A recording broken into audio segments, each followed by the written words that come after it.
Effectivement, ce jour, l'autorité morale de la majorité présidentielle, Joseph Kabila, a reçu à Kingakati les membres du bureau politique, à savoir les présidents des partis politiques qui remplissent les critères de la charte, ainsi que le président des groupes parlementaires. Mais au-delà de ces membres du bureau politique, il y a eu aussi d'autres personnalités, notamment quelques délégués au dialogue qui ont été invités et ont pris part aux travaux. Il a été question d'évaluer l'évolution du dialogue national inclusif. Où en sommes-nous? Que reste-t-il à faire? Et que doit faire la majorité présidentielle afin que nous puissions signer l'accord?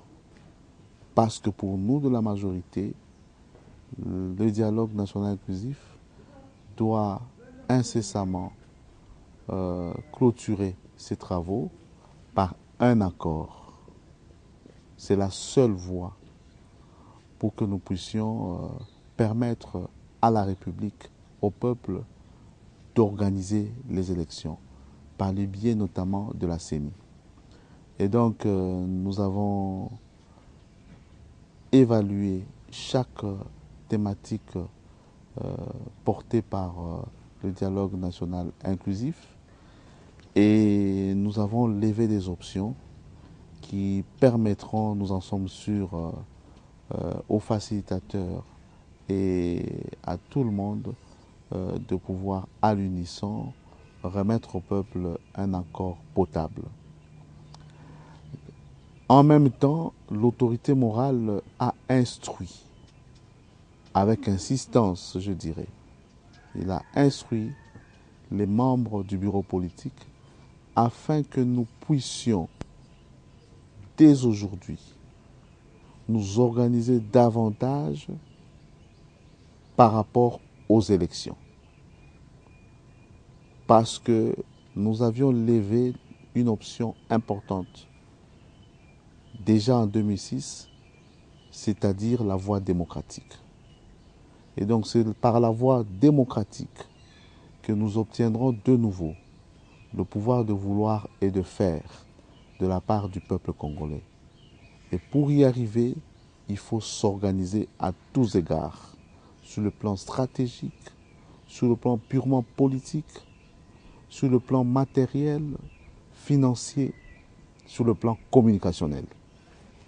C'est ainsi que l'autorité morale a décidé aujourd'hui de la mise en place d'une cellule de coordination électorale de la majorité présidentielle. Dès demain, nous serons informés de la direction de cette cellule et de son organisation. C'est la décision la plus importante qui a été prise ce jour. Vous savez, les élections en République démocratique du Congo, ce n'est pas 300 000 électeurs, ce n'est pas 1 million d'électeurs, ce n'est pas 5 millions d'électeurs, c'est près de 45 millions d'électeurs. En Afrique, je crois que ce n'est pas évident de trouver un autre électorat de cet ordre. Même en Europe, ce n'est pas évident. C'est près de 45 millions d'électeurs sur une étendue de 2 345 000 km². C'est une grosse machine électorale qui organise les élections. Un parti politique national, une plateforme politique nationale ne peut que s'organiser à temps, avec méthode, pas à pas. Le rôle de cette cellule de coordination est effectivement d'aider les partis politiques de la majorité, dans le respect de l'identité de chacun, mais comme je venais de le dire, à l'unisson, à pouvoir disposer d'un schéma clair, des moyens suffisants pour pouvoir gagner les élections.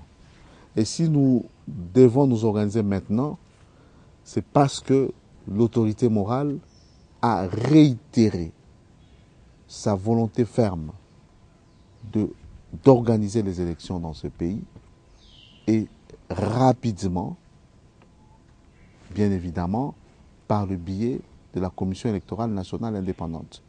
Et donc nous nous focalisons maintenant sur les élections, rien que les élections, bien évidemment en gérant la République, et parce que l'essentiel du dialogue concerne les élections, allons-y et organisons-nous. C'est pourquoi nous avons mis en place cette cellule. Il lui appartiendra d'entrer dans les menus détails sur le plan organisationnel afin que nous puissions l'emporter une fois de plus après avoir consulté le peuple. Ce qu'il faut d'abord savoir, c'est que nous allons contribuer efficacement afin que le dialogue prenne fin le plus tôt possible. Le plus tôt possible, ça signifie la semaine prochaine. Là où il y a eu des malentendus, nous allons vite lever des options pour que tout celui qui est de bonne foi puisse signer l'accord. C'est vrai qu'il y a eu quelques points de divergence entre nous et nos amis de l'opposition. Ces points de divergence seront levés dès demain, au plus tard mardi.